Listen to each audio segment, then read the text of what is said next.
Hello everyone. Today we are going to be adding a passive vault to this active vault. And for the sake of having everything in this one view, we're going to go ahead and create a new vault connection to that passive vault.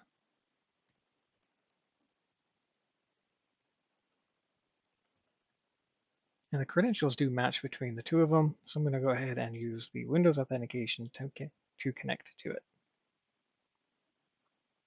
And there we go. As you can see, it connected successfully. And now I've got the active vault and the passive vault both in this one view, so I'm going to save that workspace. One thing that you may have noticed here is that the icon is the same for the passive vault as it is the active, and it says active replication on the dropdown. That's because a passive vault or any new vault installation is a standalone in its configuration until we tell an active vault or a source vault where it needs to replicate to.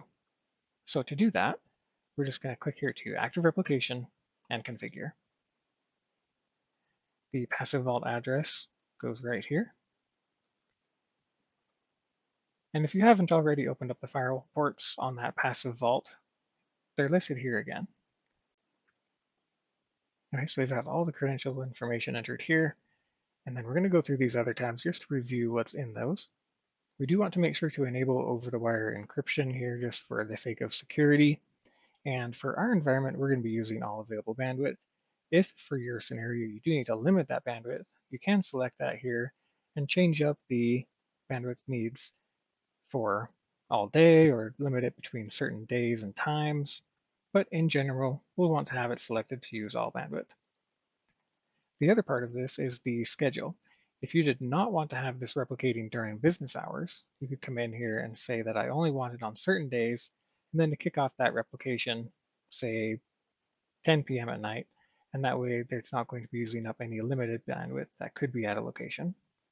For this scenario, I'm just going to go ahead and leave it as replicate as soon as possible, which means after a backup completes, the replication will kick in.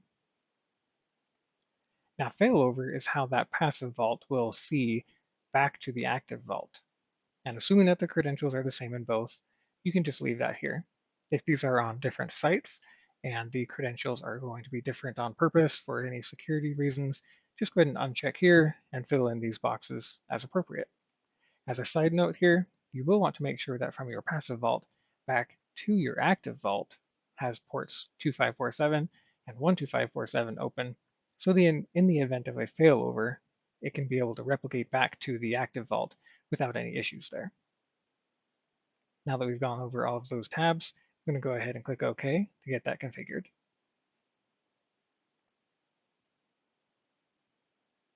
As you can see here, the icon changed to that blue dot on top with the small white dot on bottom, and it stays active replication here. We have a couple more options, including our replicate now if we wanted to force a replication, status report to be able to view the information about replication. Now when we go to the passive vault, I'm going to go ahead and hit refresh here. We can see that that icon changed to be very similar, but not quite the same as that active vault. And one other thing that you may notice when I click on the passive vault here is the passive replication dropdown now. Failovers are initiated from a passive vault. So that's why we only have this option when we select on the passive replication dropdown. We can also have a little bit of configuration information here, which is grayed out though, because most of this is controlled from the active vault. And then status report to be able to get a little bit of information from this passive vault if we needed to. The comparison report just goes through and checks the active as well as the passive and gives you a little bit more information for what's on the active versus what's on the passive. And there we have it. We have everything configured. So I'm just going to go ahead and check the active vault's replication, see if it had any issues in the job monitor here by checking show active replication. The configuration session has completed. And if I refresh on the passive side, we can see now that the same customer information that was on the active is now on the passive.